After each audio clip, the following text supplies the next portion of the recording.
Բարի երեկո հարգելի բարեկամներ, հերթական երեկոն է, հանգստանում ենք եւ առաջարկում եմ այս անգամ եւս մեր հանգիստը կազմակերպել ռազմական պատմության ուշագրավ թեմաները քննարկելով։ Նախորդ վիդեոնյութում ես խոստացա ձեզ, որ կխոսեմ Մոնղոլամամլուքյան առաջին պատերազմի մասին եւ հիմա ըստ էության պատրաստվում եմ կատարել իմ խոստումը։ Միաժամանակ հիշեցնեմ, որ նույն այդ նախորդ վիդեոնյութում ես տվեցի Մոնղոլամամլուքյան պատերազմների ընդհանուր բնութագիրը, դրանց մասնակիցներին, ռազմական մեքենաները, մարտական գործողությունների թաթերաբեմը եւ այլ շատ ու շատ հետաքրքիր բաներ ասեցի, այսպես նախաբանի պես մի բան արեցինք եւ հիմա էլ փաստորեն եկավ ժամանակը արդեն խոսել Մոնղոլամամլուքյան այդ 4 պատերազմներից առաջինի մասին։ Եվ այսպես Մոնղոլամամլուքյան առաջին պատերազմը, որը ընթացավ 1259-ից 1261 թվականներին։ Պատերազմի սկզբի առումով սակայն կարծում եմ, որ այնուհանդերձ պետք է այն ընդհանուր ներկայացումը մի կողմ թողած, հիմա արդեն ավելի կոնկրետ խոսակցություն վարենք պատերազմի մասնակիցների մասին եւ այս անգամ նաեւ շեշտադրենք կոնկրետ պատերազմի սկզբին նախորդող իրադարձությունների, քաղաքական զարգացումների, ընդհանուր ռազմաքաղաքական դասավորության եւ նմանատիպ հանգամանքների մասին, որովհետեւ մեր հետագա ասելիքը ավելի պարզ լինի։ Եվ այսպես հարգելի բարեկամներ, 1250-ական թվականներն էին, մոնղոլական տերությունը ձգվում է, ոնց որ նախորդ վիդեոնյութում ասեցի, Սախալինից մինչև Արևելյան Եվրոպա, իր մեջ ընդգրկում է այն լայնարձակ տարածքները, որոնք հարավում ձգվում են մինչև Հնդկաստան օվկիանոսից եւ հյուսիսում հասնում են Ուրալյան լեռներ, ռուսական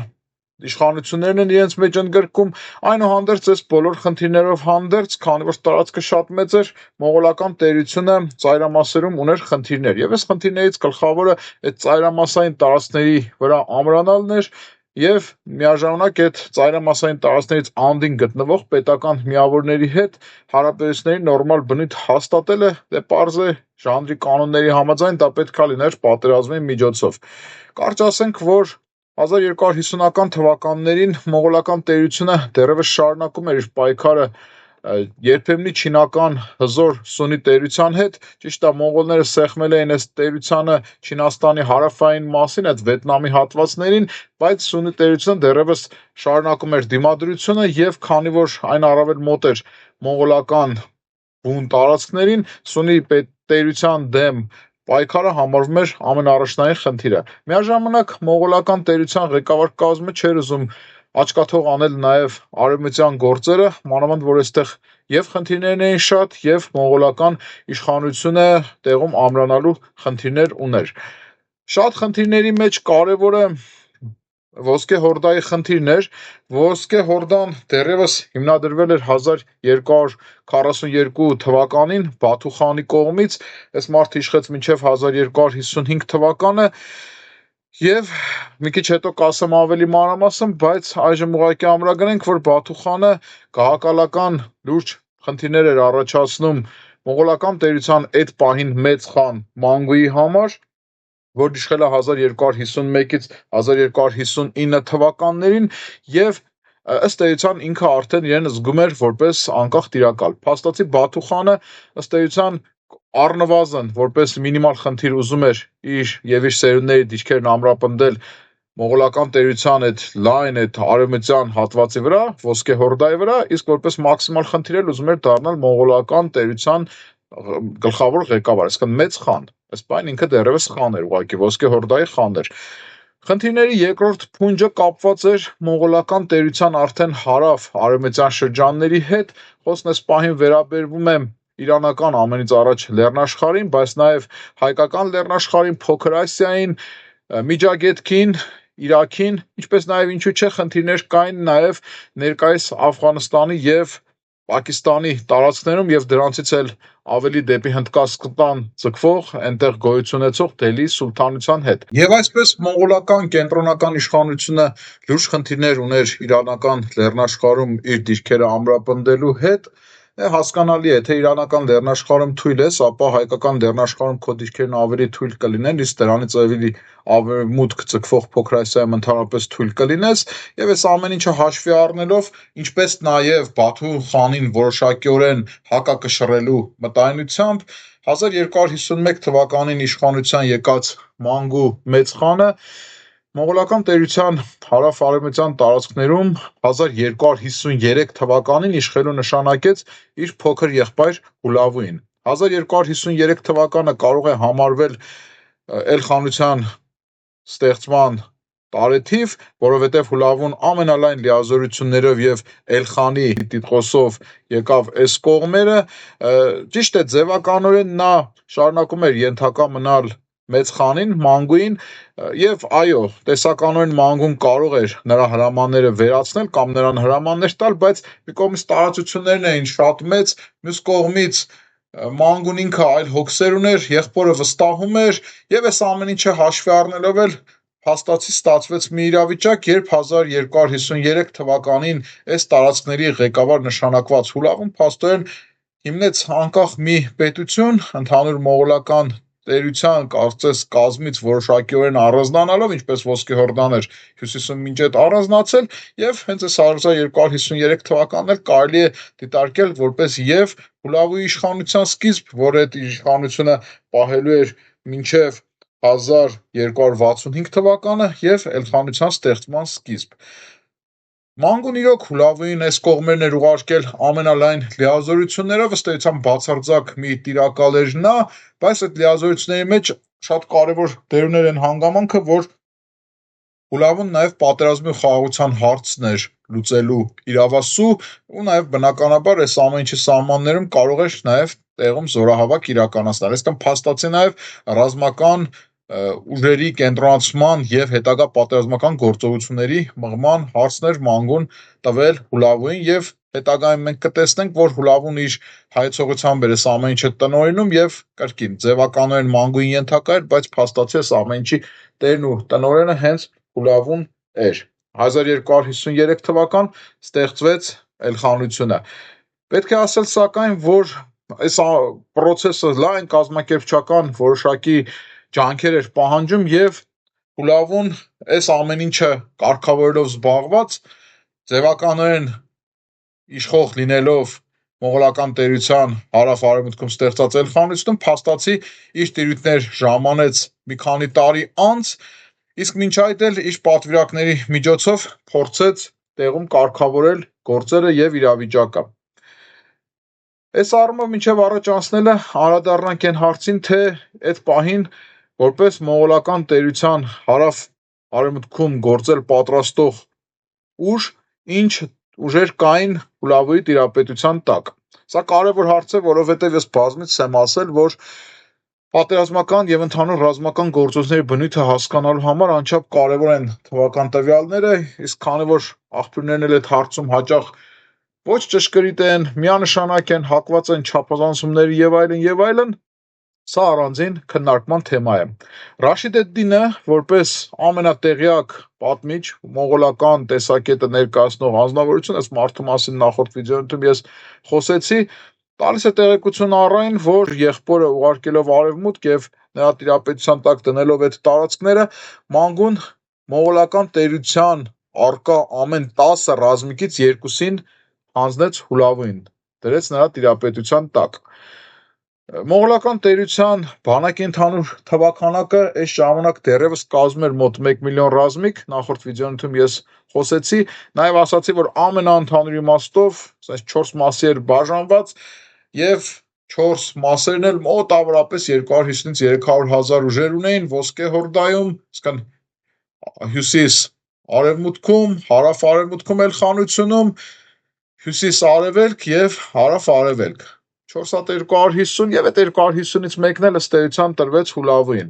Այսինքն 1 միլիոնի քառորդ մասը բաժին հասավ Հուլավուին, պարզ է, շատ կոպիտ ենք այս ամեն ինչը ասում, բայց պարզ է, որ ամենաընդհանուր իմաստով նա ուներ մոտավորապես առնվազն 200,000 զինվոր։ Նորից ասենք ու հիշենք սակայն, որ Հուլավուն տեղում իրավունք ուներ զորահավաք անել, տեղական ուժերը հավաքել եւ այս տեղական ուժերի շարքում շատ զգալի դերակատարություն ունեին ամենից առաջ հայերն ու վրացիները, Քարթլիի թագավորությունը, Զաքարյանների իշխանությունը,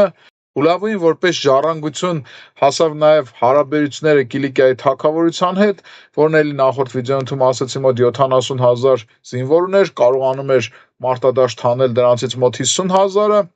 Հուլավուի տիրապետության տակ էին գտնվում նաև իրանական լեռնաշխարհում առկա ուժերը,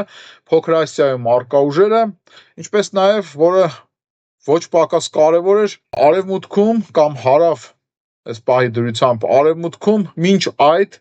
մոնղոլական տերության այն 4 թումենները, 4 հատ 10,000-անոց գնդերը, որոնք այստեղ էին մինչ այս նվաճումներ էին իրականացրել, իսկ հիմա էլ ուղղակի պահում էին իշխանությունը։ Սրանց ղեկավարն էր Բաչու Նոյինը, շատ մի տաղանդավոր զորավար, որը 1243 թվականին ծանր պարտության էր մատնել եւ հնազանդեցրել էր Իկոնիայի սուլթանությանը, համարում էր տեղում տեր ու տիրակալ, շատ ուշագրավ մի անձնավորություն, բայց Հուլավուն այս մարդուն չէր վստահում, որովհետև համարում էր նախորդ մեծ խաների դրածո, իսկ մանգոյին նախորդած մեծ խաները այս երկու եղբայրների հակառակորդներն էին, թեև Չինգիզ խանի սերունդներից էին, բայց նրա այլ որդիներն էին։ Եվ այսպես Հուլավուն ժամանեց մոնղոլական տերության հարավ-արևմուտք, ձեռքի տակ ունենալով բավականին մեծաքանակ ուժեր, 250,000-անոց մոտավորապես բանակ, որի մեջ ընդգրկում էր 40,000-անոց տեղում առկա կորպուսը Բաչու Նոյինի գլխավորությամբ, այս Բաչուին չենք շփոթում Բաթու խանի հետ, որը Ոսկե Հորդայի խանն էր, իսկ Բաչու Նոյինը Էլխանությունում գործող գեներալ էր եւ ենթակա էր Էլխան Հուլավուին։ Առկա են նաև հպատակների կարգավիճակով հայերն ու վրացիները, Քարթլի թագավորությունը, Հայաստանի 16 նահանգներից հավաքված հայերը, որպես դաշնակիցներ գործում էին Տրապիզոնի կայսրությունը Փոքր Հայքում եւ Կիլիկիայի թագավորությունը 18-րդ նահանգ Կիլիկիայում։ Ամենաընդհանուր իմաստով, եթե sense գործը լավ բռնեն, կար մոտավորապես 300,000 հոգանոց բանակ, այս մասին նախորդ ես վիդեոյում եւս ասացի։ Այս առումով մինչև առաջ անցնելը, բայց հետաքրքիր է նշել, որ հաշվի առնելով, որ տեղում իր եղբայրը ստիպված է լինելու պաշարողական շատ մեծածավալ գործողություններ իրականացնել, որովհետև ստեղ կային խոշոր քաղաքներ, ամրացված բերդեր, ամրոցներ, ամրություններ եւ այլ, մանգուն իր եղբորը տվեց նաև չինական 1000 հոգուց կազմված ինժեներների մի հատուկ գունդ, որի խնդիրը այդքան կռվելը չէր, այլ ինչքան կռիվը կազմակերպելը եւ այդ կռիվը ապահովելը տեխնիկական միջոցներով։ Այս ինժեներները առաջնակարգ մասնագետներ էին, չինացիք ի սկզբանե էլ նման բաներից լավ էին, այս մարդիկ թրծվածություն էին անցել Սունի տերության դեմ պայքարում եւ ընդհանրապես չինական այդ գիտական միտքը շատ լավն էր ու կյանքը ցույց տվեց, որ այս երկու հարցում էլ մանգուն չէր սխալվել։ Այո, իր եղբայր Հուլավուն եւ ստիպված եղավ պաշարողական շատ մեծածավալ գործողություններ իրականացնել եւ այո, այդ չինական մասնագետները, այդ 1000 հոգին, որպես կորիզ իրեն շուրջը հավաքելով այլ մասնագետների շատ մեծ օգուտ տվեցին Հուլավուին իր պաշարողական գործողություններով, թեև հետագայում մենք կտեսնենք, որ որոշ ամրություններ նույնիսկ նրանք չկարողացան ռազմական միջոցներով գրավել։ Եվ այսպես հարգելի բարեկամներ, բանակի թիվը ասեցինք, տեխնիկական կողմը ասեցինք եւ մի փոքրիկ դետալ էլ ասենք, որ հաշվի առնելով այս զորքի մեծաքանակությունը, իդեպ, էս էլ է շատ հետաքրքիր փաստարկ առայն, որ այո, սկզբնախումները չեն սխալվել եւ զորքը եւ մեծաքանակ էր եւ մեծ քանակով էր նաեւ շարժվում արևելքից դեպի արևմուտք, Հուլավուն իրենից առաջ ուղարկեց ինժեներների մի առանձին խումբ, որը պետք է տարածքներ ուսումնասիրեր, ճանապարհները որոշեր, պետք է եղած տեղերում ճանապարհներ լայնացներ, մաքրեր, կամուրջներ կառուցեր, որպեսզի հետագայում, երբ որ ինքը հիմնական զորքի հետ գա, տեղաշարժի խնդիրներ չունենա։ Սենց ռազմաքաղաքական նախապատրաստություններ էին լայն արվում եւ այդ ճանապարհին չմոռացվեց նաեւ դաշնակիցների խնդիրը, որևէ խնդիր ըստ էության տեղում չկար Կիլիկիայի թագավորության եւ Տրապիզոնի կայսրության հետ։ Իրանական լեռնաշխարհում որոշակի խնդիրներ առաջացրեց Հաշիշյանների էմիրությունը, սա հայտնի ասասիններն էին, որոնք առանձին ամրություններում էին հավաքված եւ իրենց ամենահզոր ամրություններից մեկը ու մայրաքաղաքը ըստ էության գտնվում էր իրանական լեռնաշխարհի հյուսիսում, Կասպից ծովի հարավային ափերի մոտ գտնվող լեռներից մեկում, կարծես Էլբրուսի վրա, եւ սրանք իրենց բավականին անկախ էին պահում, դե նախկինում կարողացել էին այդ քաղաքական սպանությունները տերորի միջոցով շրջակայքին ստիպել իրենց հետ հաշվի նստել, բայց դե հիմա արդեն մոնղոլներն այն ուժն էին, որ իրենց հետ արդեն հնարավոր չէր այդ միջոցներով գործել, եւ իրանական լեռնաշխարհում ամենից առաջ Հուլավուն խնդիր ունեցավ Փաշինյանների էմիրությունը հնազանդեցնելու հետ։ Առանձին խնդիր էր իրենից ներկայացնում Ոսկե Հորդայում գործող Բաթու խանը, որը պնդում էր, որ ինքը արևմուտք է եկել առաջինը, ընդհանուր արևմուտքի տիրակալի ինքն է,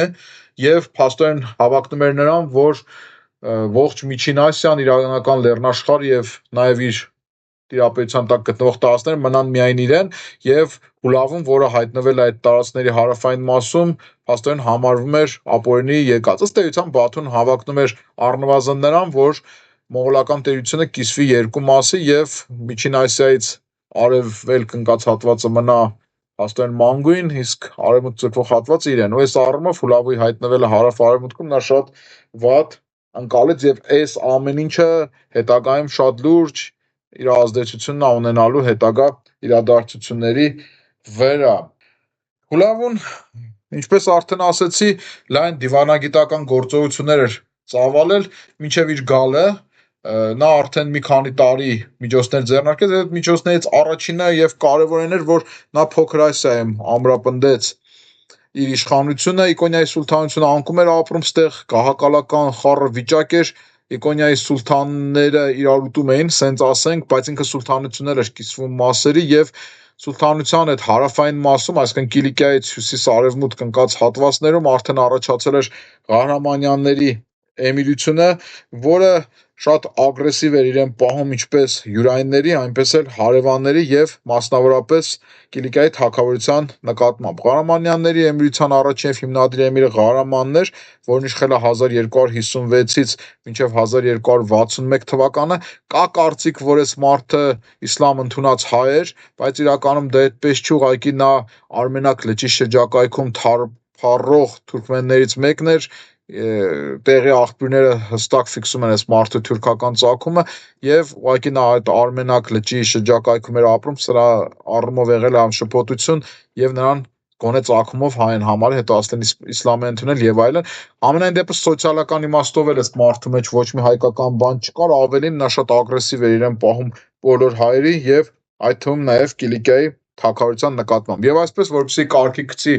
իր գործերը ամենից առաջ Փոքր Ասիայում, Հուլավուն այս կողմը ուղեց Բաչու Նոյինի այդ 40,000-անոց զորքը եւ խնդիր դրեց, որ ասաց 1253, 54, 55 թվականներին, մինչեւ ես այդ կողմերը գամ, դու կարգավորի խելոքացրա բոլորին Իկոնիայի սուլթանության տարածքում։ Ի տարբերություն Փոքր Ասիայի, հայկական լեռնաշխարհում տարածվող լայն իմաստով Զաքարյանների իշխանությունում իրավիճակը բավականին հանգիստ էր եւ այստեղ մեծ հաշվով որևէ խնդիր չկար։ Բաչու Նոյինի հետ միասին պետք է տեղում գործեին նաև երկու դաշնակիցները մոնղոլների, Կիլիկիայի թագավորությունը եւ Տրապիզոնի կայսրությունը։ Տրապիզոնի կայսրության այդ մասին առանձնապես մանրամասներ մեզ հայտնի չի, բայց փոխարենը հայտնի է, որ Կիլիկիայի թագավորությունը բավականին ակտիվ մասնակցեց այն գործունեությանը, որը Բաչու Նոյինը ծավալեց Փոքր Ասիայում 1250-ական թվականների կեսերին, 55-56 թվականներին տեղում իրավիճակը խաղաղեցնելու եւ հետագայում Հուլավուի համար խնդիրներ չստեղծելու առումով։ Արդեն ասացի նախորդ վիդեոյում ստեղ կրկնեմ, որ Կիլիկիայի թագավորության այս ժամանակ արքան էր Հեթում առաջինը 1225-ից 1269 թվականին է իշխել, երկրում շատ ազդեցիկ էր Կոստանդին թագավորը հայրը, որը մահացել է միայն 1263 թվականին, ռազմական գործի ղեկավար էր Սմբաց Պարապետը, արքայի ավագ եղբայրը, եւ փաստորեն այս 3 հոգին էին, որ այս պահին ռազմաքաղաքական իմաստով տոն էին տալի Փոքր Ասիայում, հետագայում նաեւ շրջակայքում մղվող Կիլիկիայի թագավորության գործողություններին։ Այս մասին այսքանը, հիմա մի պահ անցնենք Մամլուքյան սուլթանության կողմը, իրեն էլ հավասարեցնենք այս առումով Էլխանության եւ դրանից հետո արդեն նայենք, թե պատերազմական գործողությունները ինչպես եղավ։ Նախորդ վիդեոյում ես ասացի, որ 1250 թվականին մամլուքները սպանեցին էյուբյանների վերջին սուլթաններից մեկը հանդիսացող Թուրանշահին, դրանից հետո սուլթան հռչակվեց դավադիրների ղեկավար Այբեկ անունով մի հատ բավականին հզոր եւ ուժեղ գույլամ, որը այս ամեն ինչը կազմակերպել էր, փաստացի արդեն կարելի ասել մամլուք, իրոք կյանքի շատ դաժան դպրոց անցած վճռական ուժեղ ամեն առումով հզոր մի մարդ էր, բայց այնքան թույլ էր իրենց դիրքերը այս պահին 1250 թվականի վիճակով գահի վրա, որ նա այդ պահին գերադասեց մի Ոմն Մուսայի նշանակել սուլթան, փաստացի ինքը մնալով ամենազոր երկրորդ անձի դիրքում, բայց փաստացի ինքը կառավարիչ մնալով 1251 թվականին էյուբյանները փորձեցին այս իրավիճակը ուղղել, նախորդ վիդեոնյութում էլ ես արդեն ասացի, որ էյուբյանները այս ժամանակ լուրջ գահակալական խնդիրներ ունեին իրենց տոհմի ներսում եւ մասնավորապես ասորիքի էյուբյանները լրջորեն չէին սիրում Եգիպտոսում իշխող էյուբյաններին։ Այդ չսիրելու արդյունքներից մեկն եղավ, որ վերջնականապես կորցրին իշխանությունը Եգիպտոսում, բայց դա չխանգարեց իրենց այդ ատելությունը միմյանց նկատմամբ շարունակել։ Ամեն դեպքում իշխանությունը Եգիպտոսում արդեն կորսված էր, այդտեղ Այբեկն ու իր զինակիցներն էին իշխում եւ արդյունքում իրար բերելով ասորիքի էյուբյաններին Ասորիքի էյուբյանների ղեկավար, երբեմնի Հալեպի տիրակալ, իսկ հիմա էլ արդեն գրեթե գործնականում ողջ ասորիքի տիրակալ Ան Նասր անունով մի անձնավորություն, որը Սալահեդդինի թոռան որդին էր, Հալեպյան ճյուղի ներկայացուցիչն էր, մի խոսքով մի բերեց էյուբյաններին եւ փորձեց հետ խլել իշխանությունը Եգիպտոսում ուղիղ ռազմական ներխուժում իրականացրեց դեպի Եգիպտոս, սակայն 1251 թվականի փետրվարի 3-ին Կահիրեի մոտակայքում տեղի ունեցած հակասական ելք ունեցող ճակատամարտում ի վերջո պարտություն կրեց, ընդ որում միշտ էր խորհրդանշական, որ այս պարտության մեջ հենց դավաճանությունը էյուբյանների դեմ խաղաց նորից, որովհետև նրանց այդ հարձակման անցած զորքերի մեջ շատ էին գուլյամ մամլուքները, որոնք էլ բնականաբար անցան իրենց սոցիալական եղբայրների կողմը եւ այս ամեն ինչը ծանր հետևանքներ առաջացրեց էյուբյանների համար։ Այս հարձակման անհաջողությունից հետո փաստորեն այդ տարածքները իրարից կիսվեցին, ասորիքը սկսեց որոշակիորեն անկախ ապրել 1252, 53, 54 թվականներին, իսկ նույն 54 թվականին էլ փաստորեն Այբեկը աքսորեց այդ դրածո սուլթան Մուսային եւ ինքը արդեն որպես սուլթան 1254-ից 57 թվականներին սկսեց իշխել։ Պետք է ասել, որ Այբեկը իրոք մենակ չէր գործում, նրա հետ կային շատ ունակ անձնավորություններ, որոնք հետագայում զբաղեցնելու են սուլթանության գահը։ Ես անձնավորությունների մեջ ամենից առաջ պետք է նշել Կուտուզին, որը ծագումով Միջին Ասիայից էր, օղուզական արմատներ ուներ, խորեզեմցիների հետ միասին էր եկել այս կողմերը, ակնառու դեր ուներ նաև ծագումով արդեն Ղփչաղ Բեյբարսը, այս երկուսն էլ շուտով սուլթան են դառնալու, Բեյբարսը ղփչաղական ծագում ուներ, նա էլ այդ մողոլական ալիքից էր քշվել դեպի արևելյան Եվրոպա, Հունգարիա, հետո միջերկրական ծովով նրան վաճառել են կամ նա անցել էր Եգիպտոս,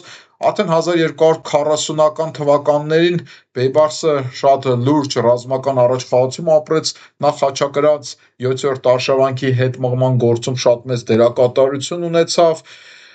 Կալաուն անունով մի եւս շատ ուժեղ, ֆիզիկապես շատ լավ պատրաստված եւս մամլուք կար, ընկալվում էր որպես Բեյբարսի փոքր ընկեր,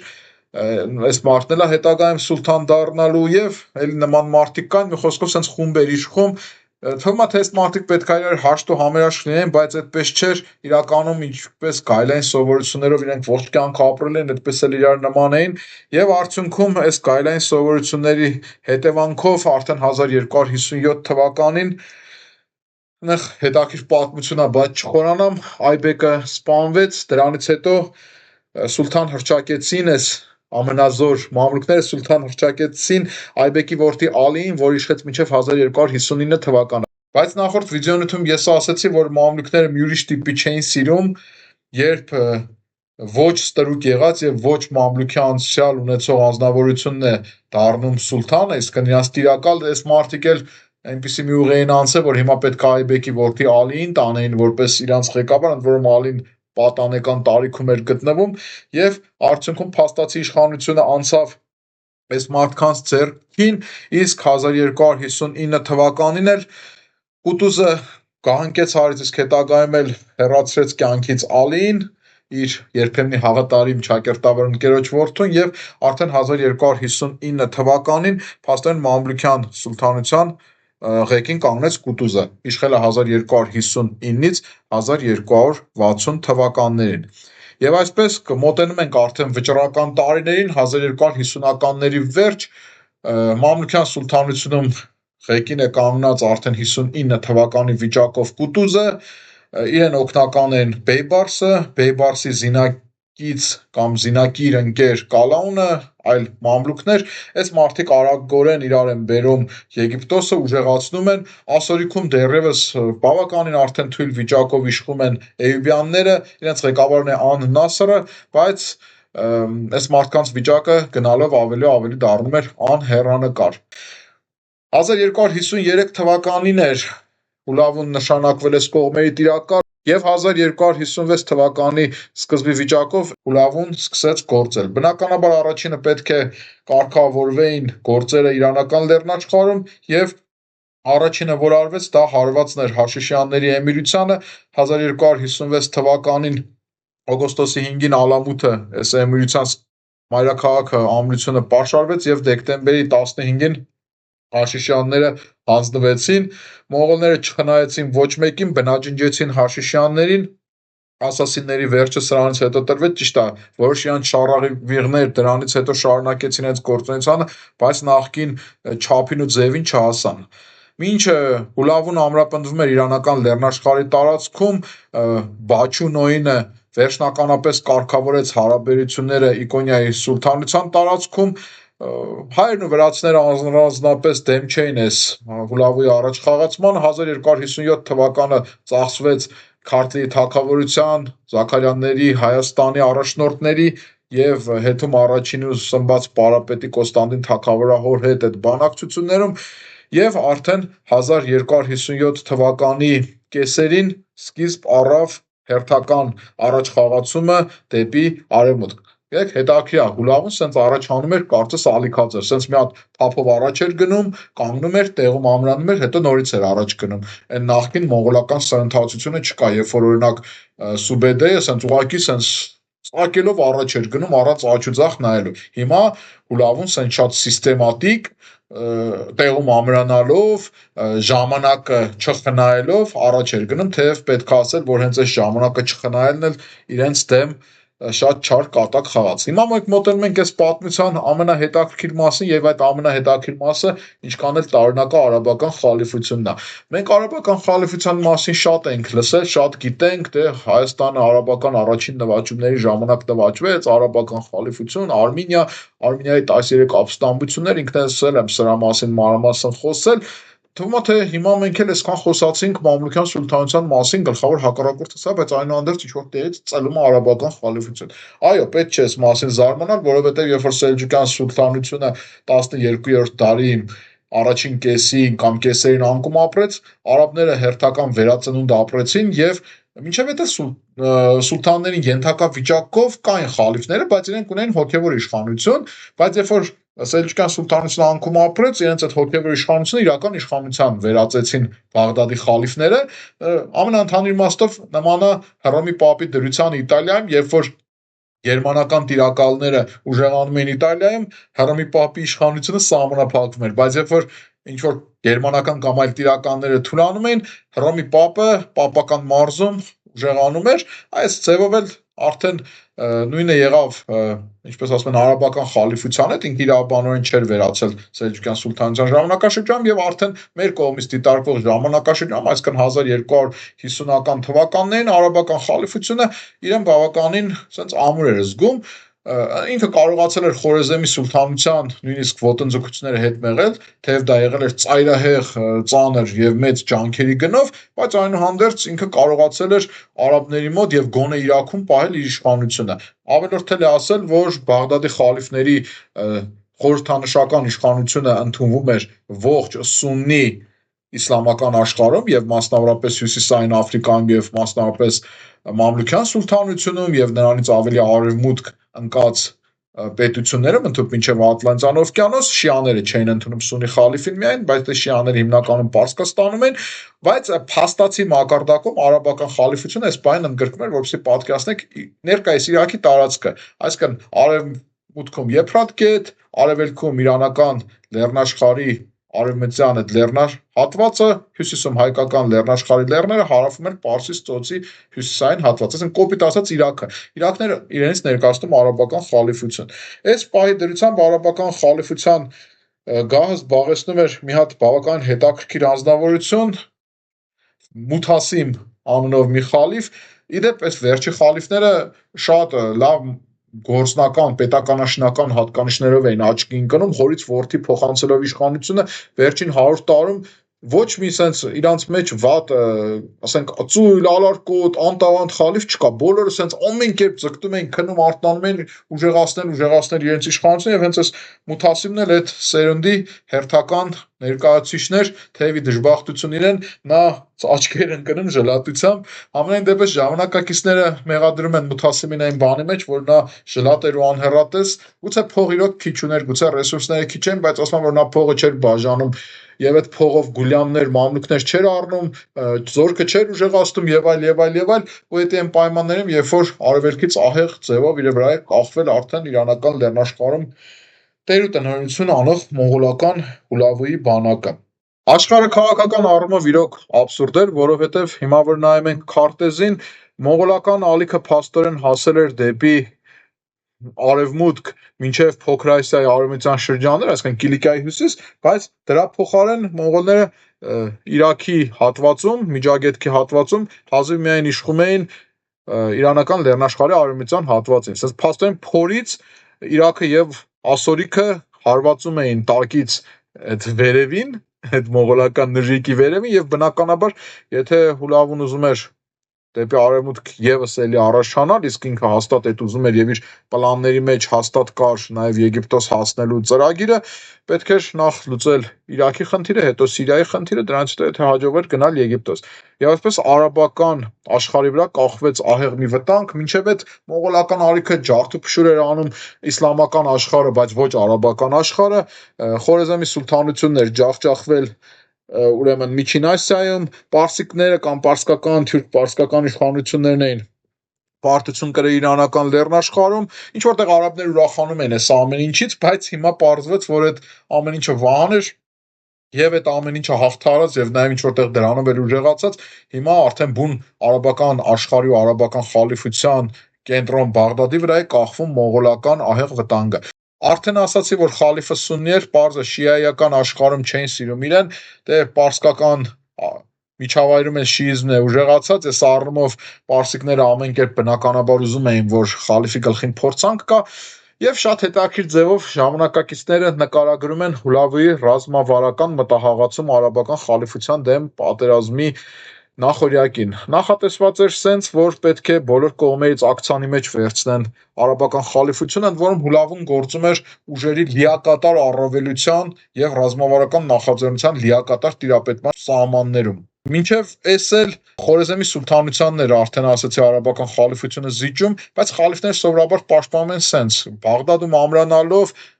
հասնում էին նրան, որ թուրքերը դժվարանում էին այդ իրաքյան հարթավայրերում առաջանալ, շոկ, ջուր, տեղական ցեղերի ճշնամական վերաբերմունք, հարձակում եւ այլ, այս մարտահրությունը գործել էր։ Հիմա էլ նման մի բանի հույս ուներ հասնել խալիֆ Մութասիմը, էլի ասեմ, իրեն մեղադրում են, բայց հենց որ նայում ես, երևի թե ինքը այլ ձև չուներ, որովհետև Հուլավուն իրենից ուղղակի անվերապահ կապիտուլյացիա պահանջեց։ Նախկինում օրինակ Խորեզմի սուլթանությունը, որ սպառնում էր արաբական խալիֆությանը, ամեն դեպքում սուննի աշխարհի տիրակալը սպառնում էր հոգևոր տիրակալին եւ խալիֆը նույնիսկ եթե հանձնվեր էլ ինքը միշտ կարող էր հավակնել այն բանին, որ ասենք Խորեզմի սուլթանը, ինչպես Սելջուկյան սուլթանների դեպքում եղավ, կասեր լավ, դու հիմա փաստացի իրական իշխանություն չունես, բայց գնա քո հոգևոր գործերով զբաղվի, ընդ որում դու հսկայական հեղինակությունը սուննի աշխարհում պահում ես, այդ թվում եւ սուլթանի ու նրա հպատակների վրա։ Բայց հիմա խնդիրն այն էր, որ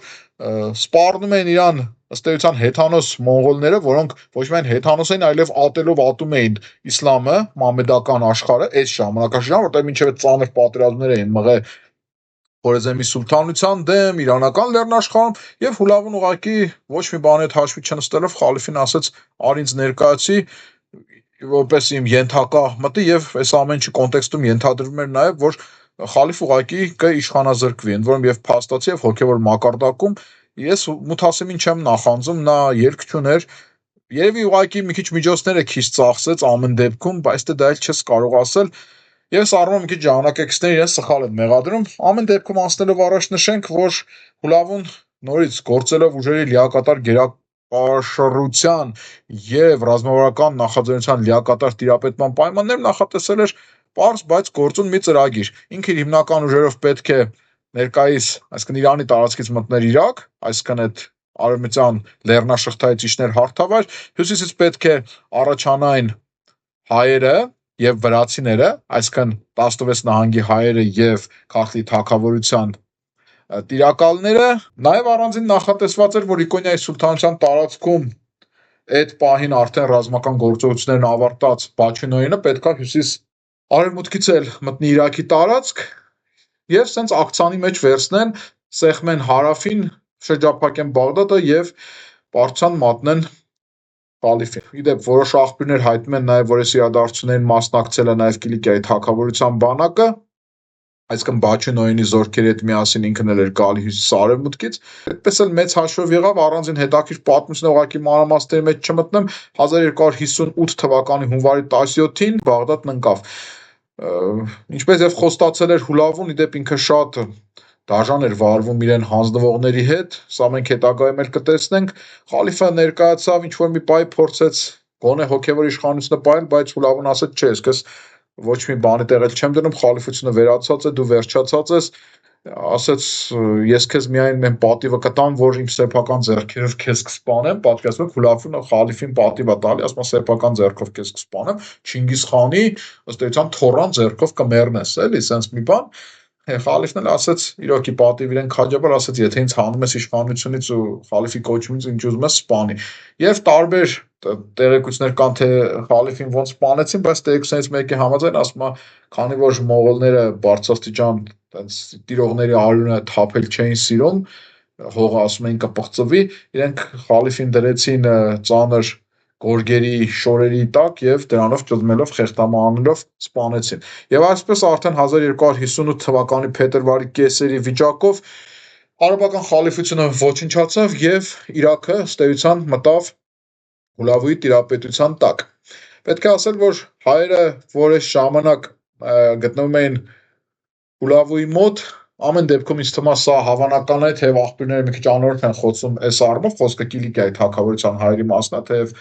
թե իսկ Հայաստանի հիմնական տարածքի հայերը անկասկած է որ ստեղ կային, դա աղբյուրները հստակ է ֆիքսվում։ Հետում առաջինը սնված պարապետը հետ գնացին, որովհետև Կիլիկիայի թագավորությունում ամեն դեպքում խնդիրներ կան եւ այդ խնդիրներից ամենաառաջնայինը Ղարամանի գործողություններն էր, որը անverջ հարվածներ էր հասցնում Կիլիկիայի թագավորության արևմտյան շրջաններին եւ արդեն 1259 թվականին այս ուղղությամբ շատ լուրջ ռազմական գործողություններ եղան։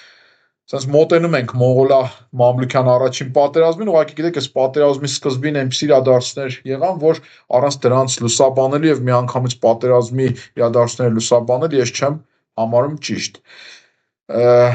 1258 եւ 59 թվականների հիմնական մասը Հուլավուն ծախսեց Իրաքում եւ այլ տարածքներում ամրանալու, Բաչինոյինը նորից գնաց հետ Փոքր Ասիա, ստեղ սկսեց կարգ ու կանոն հաստատել Ղարամանյաններին էլ, հայերը ծանր պարտության մատնեցին 1259 թվականի հուլիսին Մունդուս ամրոցի ճակատամարտում։ Ղարամանին սա ծանր հարված հասցրեց, բայց խնդիրներն էր, որ իր ուժերը վերջնականապես չվերացան եւ արդեն 1259 թվականի դեկտեմբերի կեսին, այսինքն արդեն այդ այն վիճակում, երբ որ ըստ էության մողոլա-մամլուքյան առաջին պատերազմը գործնականում արդեն սկսվել էր, իրենք Մանյոն ամրոցը պաշարեցին։ Այս ժամանակ հետում առաջինը սնված պարապետ իրենց հիմնական ուժերով գտնվում էին Կիլիկիայի թագավորության արևելքում եւ պատրաստվում էին միանալ արևելքից առաջացող Հուլավուին, դրա համար կարճ ասենք Մանյոն ամրոցի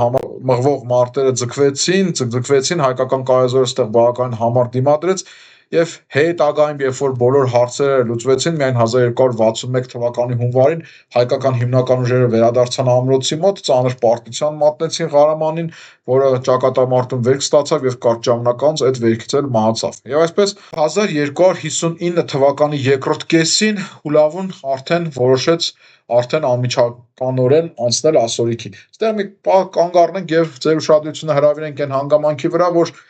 ռազմական գործողությունները մղվում են շոկ շրջաններում, ասորիք ենթադրվում է հետագայում պետք է իջնենք Եգիպտոս, իսկ այստեղ կանոնը հետեւյալն էր։ Ինչպես հիմա, երբ որ ամառը գնում ենք Եգիպտոս հանգստանալը հաճելի չէ, շոկ է, անտանելի շոկ է, այնպես էլ այն ժամանակներում էր եւ սա շատ հետաքրքիր կանոն է, երբ որ մի որևէ ուժ որոշում է հարձակվել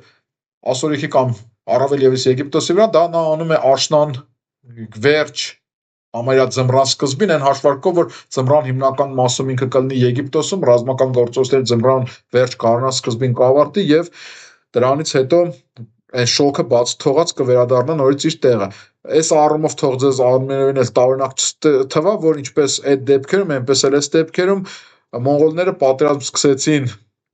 Մամլուքյան սուլթանության դեմ արդեն 1259 թվականի նոյեմբերի կեսերին։ Այնուհանդերձ մի պահել այս պատերազմի սկիզբը հետաձգենք եւ ուղղակի կարճ ասենք, որ արաբական խալիֆության անկումից հետո Իրաքի հյուսիսում դեռևս մի հատ ուժ կար, որը ժամանակին ստեղ շատ հեղինակավոր էր, ուժեղ էր, բայց հիմա արդեն ըստ էության տեղական մի ուժի մակարդակերի չէ, խոսքը Զանգյանների աթաբեկության մասին է, այս աթաբեկության ղեկավար էր իդեպ Ծագումով հայ Գուլյամ եւ աթաբեկության ղեկին Զանգյաններին հերացրած ու այդ ղեկը զբաղեցած միանձնավորություն Բադրեդդին Լուլուն իշխել է 1222-ից 1259 թվականներին, բայց այս մարդը հենց այս դեպքերից, այսինքն 1259 թվականից կեսերին մահացավ եւ իշխանությունն անցավ իր որդի Իսմայելին, ու այս Իսմայելի բախտը չբերեց, որ հենց իր իշխանության սկզբում էլ ինքը ստիպված եղավ հանդիպել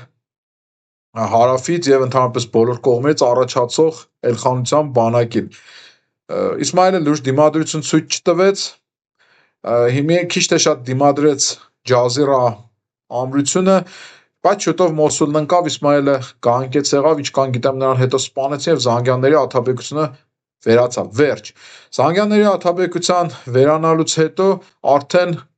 Եվրասիա սահմանի վրա Մամլուքյան սուլթանությունն էր, բայց նորից ու նորից հիշենք, որ այս Մամլուքյան սուլթանությունը կազմված էր այս պայն փաստացի երկու մասից, Եգիպտոսում բուն մամլուքներն էին իշխում, իսկ Ասորիքում դեռևս Էյուբյաններն էին իշխում, գոնե ձևականորեն, իսկ Էյուբյանների ղեկավարն էր Ան-Նասիրը, ընդ որում, գիտեք, այս կողմերում Էյուբյանների իշխանությունները սահմանափակվել էր դեռևս մոնղոլների 1240-ական թվականների սկզբի առաջխաղացման արդյունքում, բայց այս առաջխաղացման արդյունքում Էյուբյանները այնուհանդերձ կարողացել էին իրենց ձեռքում պահել հայոց Միջագետքի զգալի մասը եւ մասնավորապես այն հատվածը, որը համընկնում էր արդեն Եփրատ գետի հատվածներին, այսինքն այդ գետանցման հատվածներին։ Եվ այսպես թերևս կարելի է ամրագրել, որ 1259 թվականի նոյեմբերի սկզբով ու կեսերով էլ սկսվեց Մոնղոլա-մամլուքյան առաջին պատերազմը, նորից ֆիքսենք 1259 թվականի նոյեմբերի սկիզբ, նոյեմբերի կեսեր, մի քանի օրվա տարբերություններ էական չի, պատերազմը ձևականորեն հայտարարվեց մի քիչ ուշ, դե սկիզբ կարելի է համարել Զանգյանների աթաբեկության ոչնչացումը, որը ենթակա էր Էյուբյաններին, թեև նորից կրկնենք, որ այնց Մամլուքյան սուլթանության ու Էյուբյանների հարաբերություններում խառը վիճակ էր, որ հարց էր ովերում ենթակա, ամեն դեպքում ձևականորեն այս ենթակայությունը վերցնենք իրար, պատերազմը հետագայում Հուլավուն պաշտոնապես ամիսներ անց միայն հայտարարեց եւ Ջազիրան ու Մոսուլը գրավելուց հետո, Զանգյանների աթաբեկությունը ոչնչացնելուց հետո արդեն Էլխանության բանակը, սրա մեջ բնականաբար արդեն Քարթլիի թագավորության բանակը, Զաքարյանների իշխանությունները կային, այս պահի դրությամբ ուշադիր եղեք, Կիլիկիայի թագավորությունը չկա, այս փուլում իրենք սպասում էին Կիլիկիայի արևելքում, իրենք սպասում էին, որ արևելքից Էլխանի հիմնական ուժերը կմտնեն հյուսիսային Ասորիկ ու Ասորիկ, իրենք էլ արևմուտքից Ասորիկ կմտնեն, այսինքն Կիլիկիայից, այսինքն ստեղ գործում է Էլխանության բանակը, հայերը վրացիները որպես հպատակներ, ոտնատակ տվեցին այնպիսի քաղաքների շրջակայք ու քաղաքներ, ինչպես են Մծբինը, Սրուճը, Արզանը, Մարդինը, Խառանը, Ամիդը, Դունայսիր ամրոցի շրջակայքը բավականին էլի հայտնի ամրոց է ռազմական պատմության մեջ, թեև մարդիկ դրա մասին քիչ գիտեն։ Առանց մարտերի նաև մտան Խառան, Եդեսիա եւ Ամիդ։ Սենց հիմնական քաղաքները, գիտեք, Ան-Նասիրը ինքը այս ժամանակ տեղից թույլ էր, ինքը ասորիքում նույնիսկ խնդիրներ ուներ, ինքը սպասում էր, որ հիմա Կուտուզը ուժերը Եգիպտոսից ասորիք կմտցնի, եւ ինքը ընդհանրապես այս ասորիքի էյուբյանների իշխանության տակ գտնվող Եփրատի Ծախապնյա այս հատվածի մասին ընդհանրապես չէր մտածում ու չպայքարեց այս տարածքների համար, տեղի ինչ որ մանր-մունր տիրակալներն էլ ահաբեկված ինչ որ բան արագորեն անցան Հուլավուի կողմը։ Այնուհանդերձ երկու կետերում բավականին համառ դիմադրություն եղավ Ուելխանության բանակին, այդ կետերից մեկը Մարդինն էր եւ մեկը Տիգրանակերտը։ Երկուսն էլ շատ ուժեղ ամրացված քաղաքներ էին։ Առաջինը խոսենք Մարդինի մասին։ Մարդինի պաշարումը սկսվեց 1259 թվականի նոյեմբերի կեսին եւ տևեց եւս դրանից հետո մոտ 7.5-8 ամիս։ Մարդինը համարվում էր իր ժամանակի ու տարածաշրջանի ամենաանառիկ քաղաքներից մեկը, իրոք բառից բուն իմաստով, եւ երբ որ օրինակ Մարդինի պատմությունը նայում ես, այդ միջնադարյան պայմանական, եթե ասենք իր մասին առաջին այդ լուրջ հիշատակությունները 7-րդ դարից է եւ մինչեւ եթե վերցնենք թուրք-պարսկական պատերազմներ, եթե 900 տարում մատի վրա կարելի է հաշվել դեպքերը, որ Մարդինը ռազմական ուժով գրավվել է։ Հատկապես ուժեղ էր այս քաղաքի միջնաբերդը։ Որպեսզի պատկերացնեք, Մարդինի հետ խնդիրներ ունեցան արաբները, Լենգ Թեմուրը, Սալահեդդինը, Սելջուկները, մի խոսքով բոլորը։ Մարդինը շարունակեց համառորեն դիմադրել, իրոք նույնիսկ չինական ինժեներներն ու չինական տեխնիկան չօգնեցին եւ որոշվեց այս քաղաքը գրավել սովի միջոցով։ Դե գիտեք, ինչքան էլ քաղաքը ամուր լինի, ամենայնիվ եթե դու ռազմավարական առումով դիրքերը զիջում ես, այսինքն սենց սրբելով ջուրը գնում է, հեղեղը գնում է, հա, ասենք մի հատ սյուն է այդ հեղեղի մեջ կանգնած, ոչ հեղեղի դեմն է առնում, ոչ բան, հա, հեղեղը չի կարողանում սյունը տապալել, բայց սենց կողերից մաքրելով գնում է, այդպես էլ Մարդինում եղավ եւ այդ քաղաքի ղեկավարն էր Նաջմեդդին անունով մի հատ անձնավորություն, որը իշխել է 1233-ից 1260 թվականներին։ Այս քաղաքը բավականին համառ դիմադրեց, բայց ի վերջո սովը հասավ անտանելի մակարդակ, Հուլավուն Մարդինը թողեց Արտուխյաններին եւ ստեղ իշխանության հասավ Ղարա Արսլան անունով Նաջմեդդինի որդին, իշխել է մինչեւ 1292 թվական, 1260-92։ Փաստորեն Արտուխյանները պահեցին Մարդինը, բայց իրենց էմիրությունը ընդունեց Էլխանության գերիշխանությունը։ Դեպքերը առավել ողբերգական ու դրամատիկ զարգացան Տիգրանակերտի պարագայում։ Տիգրանակերտը այս պահին պատկանում էր Եգիպտոսում Սալահեդդինի եղբայրը Ալ-Ադիլն էր սուլթան եղել 1200-1218 թվականին, ինքը ուներ Ղազի անունով մի հատ շատ մարտունակ որդի, որին նշանակել էր Տիգրանակերտի տիրակալ, այս մարդը շատ մարտունակ էր, պայքարում էր իշխանության համար, այլ էյուբյանների հետ էր կռվում, նաև անհաջողության էր մատնվում հաճախ այդ կռվիների մեջ եւ կարծես ասենց իր սիրտը, իր ամրացած ամրակետը Տիգրանակերտն էր եւ այս Ղազին շատ էր ամրացրել, շատ էր ուժեղացրել Տիգրանակերտը եւ հիմա փաստորեն այս Ղազի որդի Նասրեդդինն էր արդեն հորը ժառանգե, այս Նասրեդդինը ավելի էր ամրացրել քաղաքը։ Ընդ որում գիտեք, դեռևս վերջին էյուբյանները Խորեզեմի սուլթանության հետ այդ բարդ կռիվների պայմաններում 1230-ական թվականներ, հետո Մոնղոլիական տերության առաջ խաղացում 1240-50 թվականներ, քանի որ իրենք անցել են ռազմավարական պաշտպանությանը, իրենք հենց շեշտադրում էին ամրությունները եւ որպեսզի պատկերացնեք, օրինակ շատ ամուր քաղաք էր նաև Խլաթը ու Խորեզեմյան սուլթանությունը ու խորեզեմցիները շատ տանջվեցին, մինչև Խլաթը գրավեցին։ Հիմա Տիգրանակերտն է ծայրահեղ ամրացված քաղաք, այն աստիճան ամրացված քաղաք, որ նույնիսկ ոնց ասում են չինական ինժեներները իրենց ամեն ինչով չեն կարողանում այս քաղաքի հետ ոչինչ անել եւ նորից որոշվեց քաղաքը գրավել սովի միջոցով։ Նույն նոյեմբերի կեսերին սկսվեց քաղաքի պաշարումը 1259 թվականի եւ 1260 թվականի սեպտեմբերի սկիզբ